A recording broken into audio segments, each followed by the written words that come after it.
Alors, quand tu dis tu vas réfléchir, à quoi tu vas réfléchir?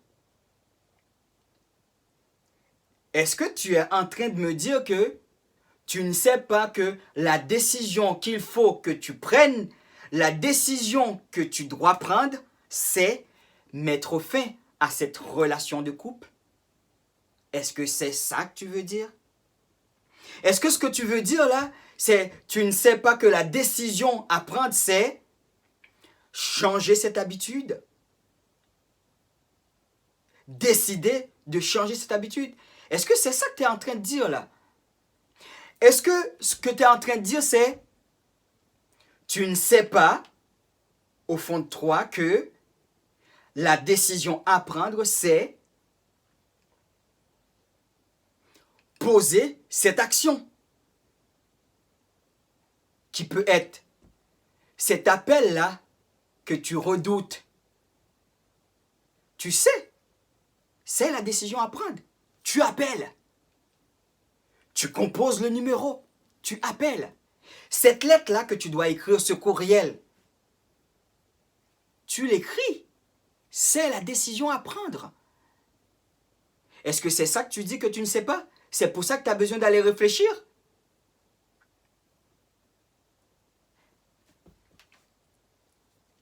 Tu ne sais pas que le fait que tu tiens ta haine, tu alimentes ta haine envers ta maman, envers ton papa, envers tes enfants, envers ton ex, envers ton présent mari, on ne sait jamais, envers ta présente chérie, ta chum, envers ton employeur, ton boss, envers le ministre, le premier ministre du Québec, le premier ministre du Canada, envers le pays, envers si tu es comme moi d'origine haïtienne, envers Haïti, ton pays d'origine, si tu es noir comme moi, envers ta race, on va dire là. Tu sais pas que le fait d'alimenter ta haine, décider d'y mettre fin et de passer à autre chose, c'est la décision à faire. C'est à ça que tu vas réfléchir. Tu sais pas que c'est quoi la décision que tu dois prendre.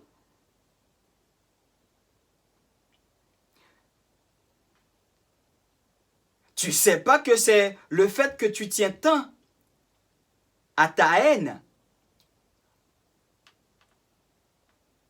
de ne pas vouloir pardonner que c'est ça qui te fait souffrir.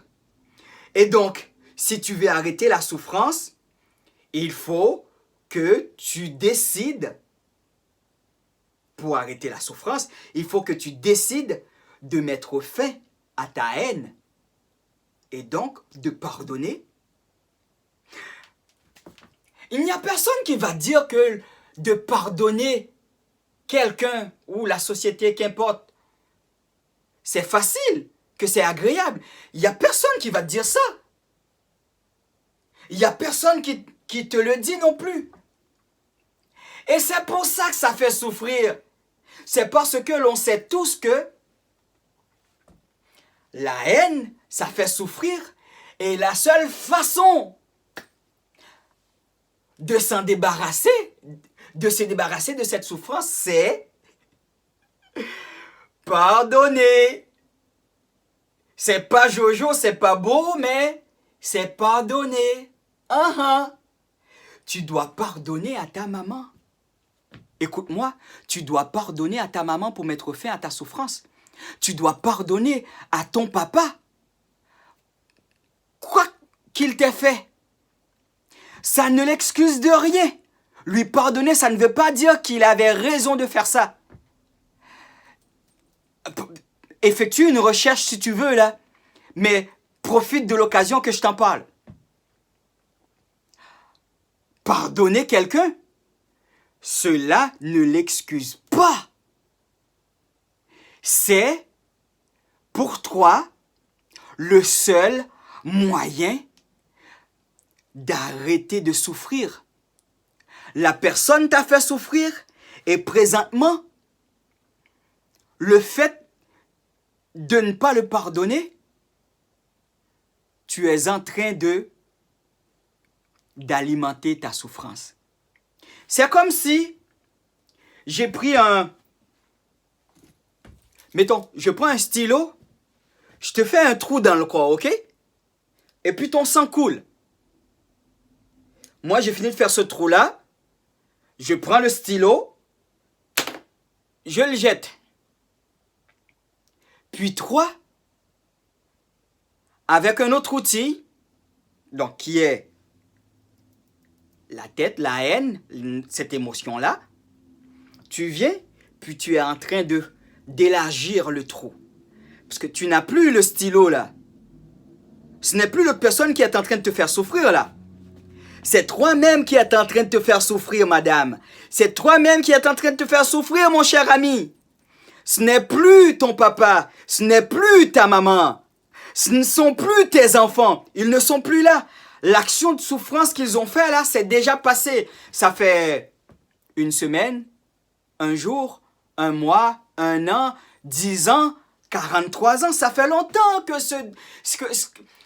que cette action de douleur-là ait été produite. Ça fait longtemps, pas vrai? Ça fait-tu pas une semaine que c'est déjà fait?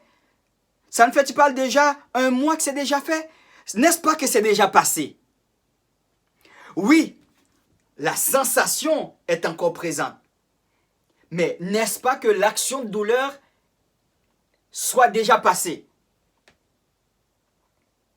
N'est-ce pas, si c'était une coupure là, c'est déjà cicatrisé. Alors de quel intérêt? Quel est ton intérêt à prendre l'émotion de la haine, l'émotion de la colère, l'émotion de la culpabilité et à élargir ce trou qui te fait déjà mal? N'est-ce pas qu'il est beaucoup plus à ton avantage de chercher un moyen, un médecin, quelqu'un pour soigner la plaie? Si toi, tu ne trouves pas toi-même le moyen de soigner ta plaie, pourquoi tu ne cherches pas quelqu'un pour t'aider? Psychothérapeutes, ils sont là. Il y a plein de ressources. Pourquoi tu ne cherches pas un moyen de t'en débarrasser? Pour vrai! Et tu ne vas pas voir le thérapeute ou la thérapeute, la personne là, pour lui demander de mettre un bandage sans soigner. Ce que tu dois faire, ce qui est à ton avantage, c'est de soigner, nettoyer. Et puis après, on met un pansement. Et puis, la cicatrisation va se faire naturellement. Oh, quelle que soit ta douleur, la cicatrisation va se faire quand même. Quelle que soit la coupure là, la nature répare elle-même les blessures. Quelle que soit la taille, coupe une jambe, à la fin, si tu ne prends pas une scie là pour scier encore la jambe, bien, ça va cicatriser. Tu n'as absolument rien à faire. La nature va la cicatriser. Ça ne dépend pas de toi. La seule chose qui dépend de toi, après que la jambe soit coupée, c'est de mettre le bandage, de soigner, de chercher à réduire ta douleur, à enlever ce qui te fait de la peine. Et pour enlever ce qui te fait de la peine, quand il s'agit de la souffrance que nous a infligée par erreur quelqu'un, c'est une erreur, ben, il faut le soigner. Pas le gratter, pas le fouiller davantage, pas le frapper, pas le prendre comme un trophée. Hey, la première personne que tu croises, écoute, dès que tu te mets en position de confidence, tu parles de cette situation qui te fait, j'allais dire en gros mots. Dès que l'occasion se présente, dès que quelqu'un doit te connaître, la première histoire que tu racontes, c'est ton histoire de qu'est-ce que tu as vécu quand tu étais petite, qu'est-ce que tu as vécu quand tu étais petit, qu'est-ce que maman, papa t'a fait, Qu'est-ce que ma tante t'a fait? Qu'est-ce que la société t'a fait? Qu'est-ce que la couleur de ta peau t'a fait? Qu'est-ce que la communauté X, Y t'a fait? Etc. Oh, on va parler franchement là. Je suis comme toi. Je m'entraîne, mais je suis comme toi. Écoute, chialeur pire que moi, il n'y en a pas. Oh là là, je me suis surpris même hier. Je me suis surpris hier. J'étais en train d'échanger avec un ami à distance. Oh! Quoi? J'ai surpris Michel-Ange en train de se plaindre.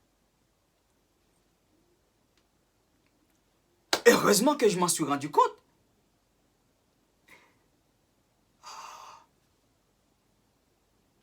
Une habitude, ça ne s'efface pas tout d'un coup. Mais comme je l'ai dit, on s'entraîne à devenir meilleur. Donc, on continue l'entraînement. Ça va être pour toi pareil. Tu prends la décision de pardonner.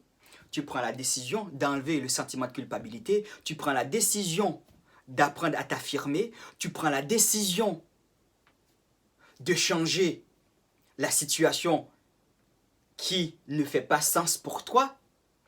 Tu prends la décision de faire le changement qu'il faut. Non, tu ne vas pas la trouver facile. Non, non, tu ne vas pas la trouver facile. Non, c'est de l'entraînement. Tu apprends à marcher. Tu vas tomber. Mais, qu'est-ce qui est important? C'est le processus. Entre dans le processus, c'est la décision à prendre. Entre dans le processus, c'est la décision à prendre.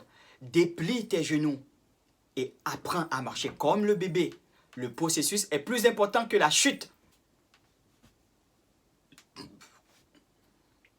Le processus est plus important que la chute, que l'échec. Pas essayer. Ce n'est pas une question d'essayer. C'est trop ambigu le mot essayer. En tout cas pour moi, quand j'ai utilisé essayer, c'était pour moi le message que je n'ai pas donné mon 100%. Bah aujourd'hui, là, on parle de 101, 120%, 150%. Ça n'existe pas. Il y a 100%. Okay? On peut vouloir changer les expressions là. On peut donner 100% ou en dessous. Je ne vais pas employer donner 120%. Exagération. Tout ce qu'on te demande, c'est faire de ton mieux.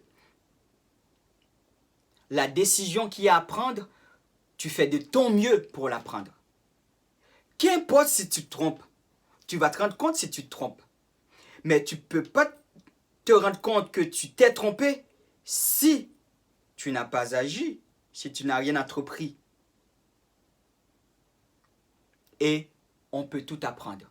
Y a-t-il quelqu'un qui a déjà pardonné des atrocités qu'il a subies provenant de ses parents, provenant de sa famille, provenant de la société?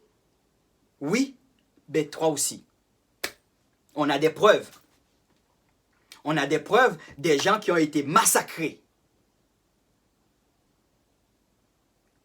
Ben, qui arrivent quand même à pardonner ceux qui ont fait subir à eux ou à des membres de leur famille. Ils ont eu le courage de pardonner à ces gens.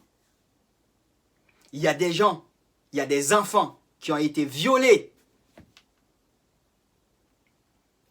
et qui parviennent à pardonner leur violeur. Ça n'excuse pas le violeur. Là, je veux que tu retiennes ça bien en tête. Le pardon n'est pas une excuse. Ça n'innocente pas la personne qui t'a fait vraiment mal. Bon, bien entendu, on peut amplifier de quoi dans notre tête. L'injustice que tu as subie, elle est réelle. Que l'injustice a été inventée par ton cerveau ou par un acte visible, la souffrance que tu vis, elle est réelle. La souffrance est réelle. La peur est réelle. La tristesse est réelle. La joie est réelle. Nos émotions sont réelles. OK? La douleur que tu ressens est réelle. Donc, il n'y a personne qui va te dire que ce que tu vis comme situation n'est pas réel. Tu es en train de vivre cette situation. Elle est réelle. Ce que tu peux faire par contre, tu peux entrer dans le processus pour réduire la situation qui ne te convient pas, la souffrance que tu subis et à la supprimer au possible complètement. C'est possible. C'est cette possibilité-là que je veux te transmettre comme message. Retiens que c'est possible de pardonner quelqu'un. Quel que soit l'acte criminel, méchanceté que cette personne ait perpétré contre nous. C'est possible. D'autres personnes l'ont fait. On compatit tous.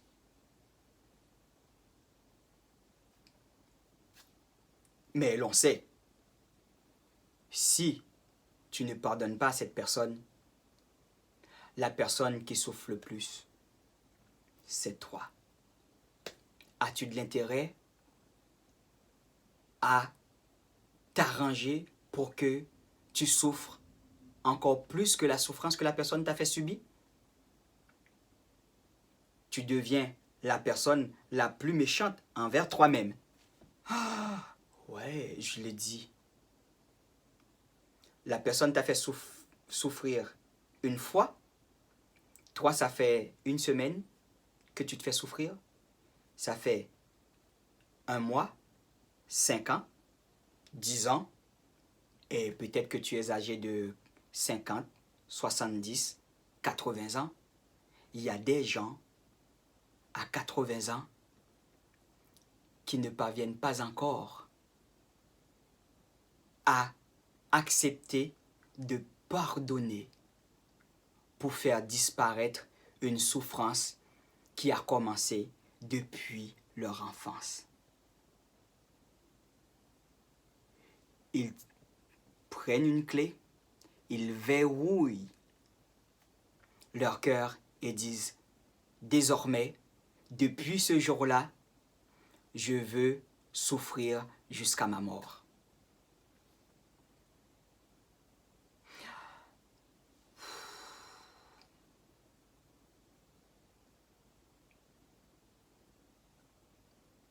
Vas-tu arrêter de souffrir, toi?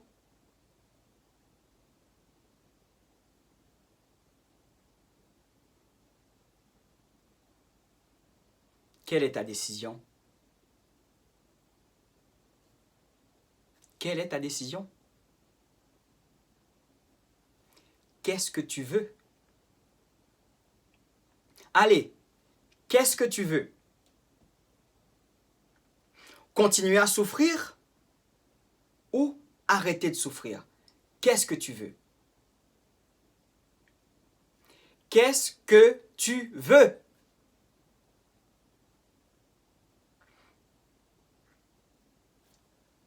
Je ne veux pas que tu pardonnes. Qu'est-ce que toi tu veux? Je ne veux pas que tu arrêtes ta dépression. Qu'est-ce que toi tu veux par rapport à ta dépression? Je ne veux pas que tu changes d'emploi. Qu'est-ce que tu veux par rapport à ton emploi? Je ne veux pas que tu ailles étudier, que tu changes de carrière. Qu'est-ce que tu veux par rapport à ta profession, la carrière qui se présente devant toi. Qu'est-ce que tu veux? Qu'est-ce que tu veux, mon Dieu? Qu'est-ce que tu veux? Je ne veux pas que tu deviennes maman, papa. Qu'est-ce que toi, tu veux par rapport à la maternité? Je ne veux pas que tu changes une habitude. Donnons des exemples. D'arrêter de fumer, d'arrêter d'être alcoolique, de boire de l'alcool sans contrôle, que tu arrêtes les jeux payants qui fait que pour lesquels tu sens de la culpabilité. Je ne veux pas que tu arrêtes ça. Ce que je veux, c'est savoir et voir se manifester en te posant la question, qu'est-ce que toi, tu veux? Qu'est-ce que tu veux? Après ça, le reste, ça se calme comme ça.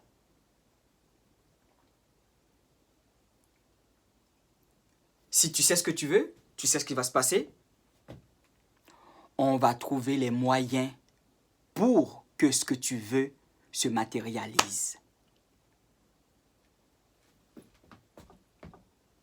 Si tu sais ce que tu veux et que tu le veux vraiment, la vie, comme pour la cicatrisation, va faire le reste du travail. Tu as décidé de changer ton habitude? Ben, l'action pour changer l'habitude va se présenter tout naturellement comme ça.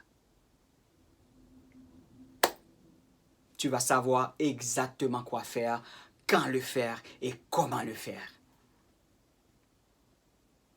Tout ce que tu as à faire, c'est savoir ce que tu veux et décider d'avoir, de matérialiser, de concrétiser, de réaliser ce projet, ce rêve, ce désir. Qu'est-ce que tu veux?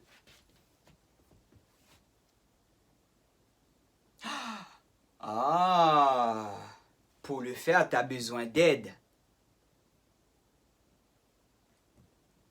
L'aide va arriver toute seule. L'aide dont tu as besoin là, elle va arriver toute seule.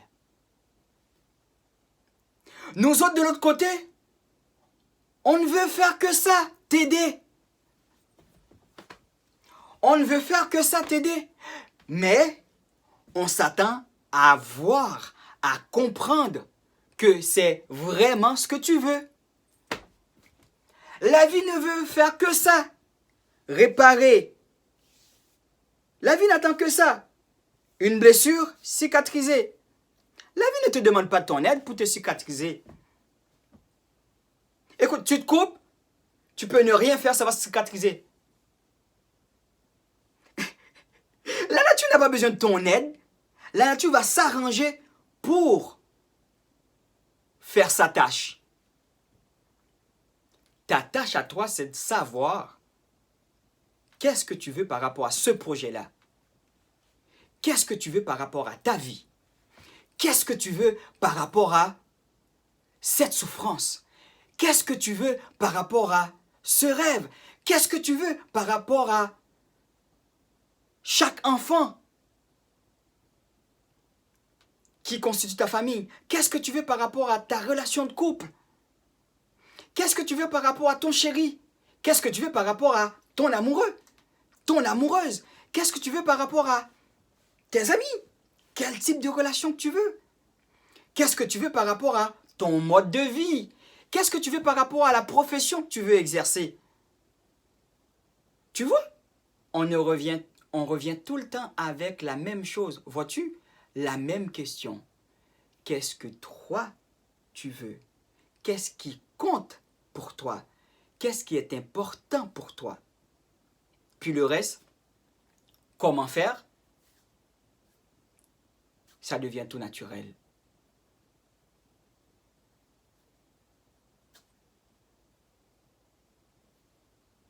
ça prend de l'entraînement. Hein? Savoir ce qu'on veut, ça prend de l'entraînement. Alors, je te souhaite bon entraînement. Pourquoi est-ce que je ne te présente pas d'outils, de stratégies dans cette vidéo? Parce qu'il est clair. Il est clair qu'un athlète doit savoir ce qu'il veut comme athlète. On peut tous être des patineurs. Ça ne veut pas dire que l'on veut devenir un patineur professionnel.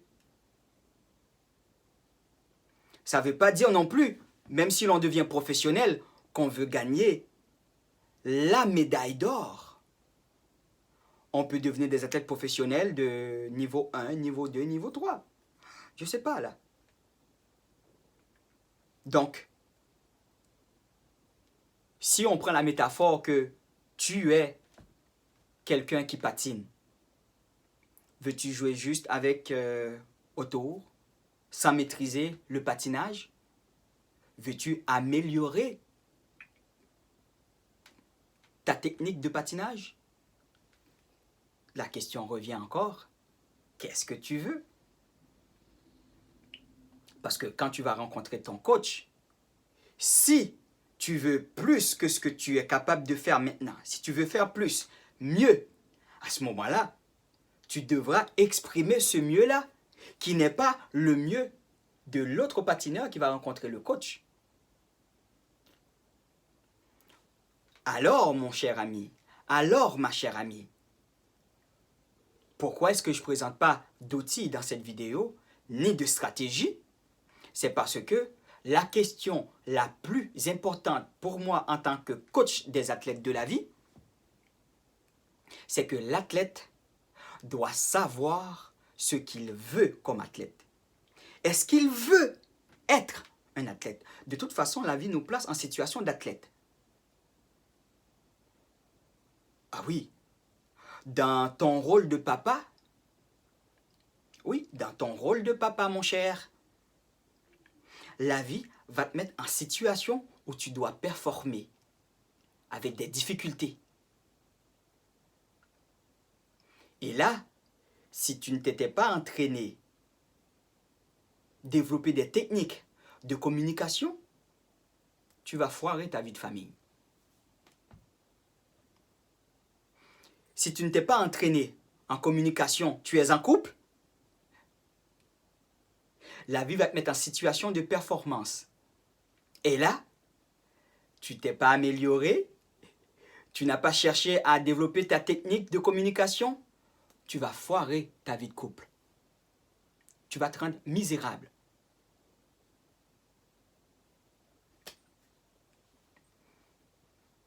Alors, ma chère, quoi que puisse être ta décision, tu es une athlète de la vie. La vie, c'est comme les Jeux olympiques. On est tous à des moments divers, dans des situations où nous avons à faire montre de nos prouesses affectives. Hey, surtout en période d'adolescence, nos enfants là, comprends-tu que ça prend beaucoup en dedans pour rester dans l'harmonie avec cet enfant-là qu'on a vu grandir et qui maintenant, qui nous fait, qui veut rien entendre de nous. Et là, nos valeurs, les valeurs qu'on essayait de transmettre à ces enfants-là et qu'ils rejettent, ça vient brasser en dedans, ça vient faire mal, hein? Eh bien, tu dois performer. Mais il y en a qui ont échoué lamentablement là-dedans, là. Ben, tu as échoué le test. Plus tard, la vie va te rappeler pour venir être sur la scène. Tu vas être rappelé pour être sur la scène. Parce que tu dois performer. La vie va te demander de performer. Alors, encore, il est de ton intérêt de t'entraîner, de choisir de t'entraîner consciemment.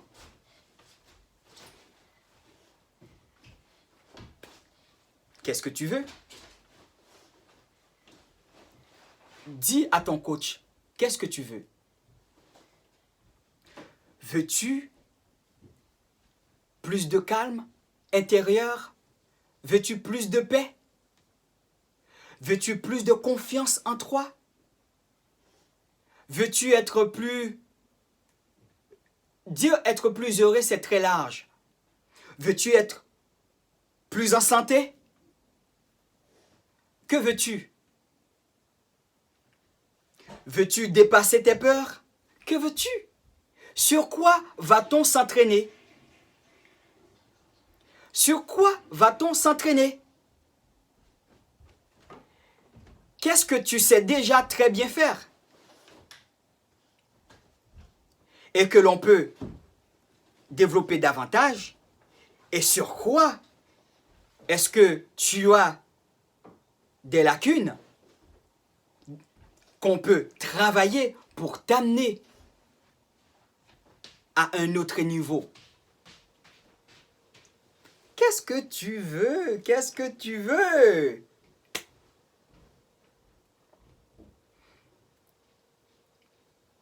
Alors, on se donne rendez-vous dans l'espace d'entraînement. Je te promets, je viendrai avec des outils et des stratégies pour te permettre de répondre à la question « Qu'est-ce que tu veux ?»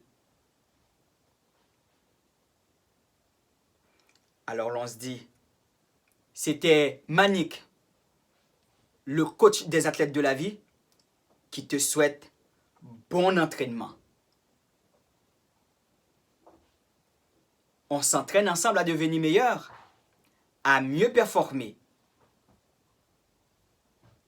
Et on ne peut que devenir meilleur grâce à l'entraînement. Bon entraînement.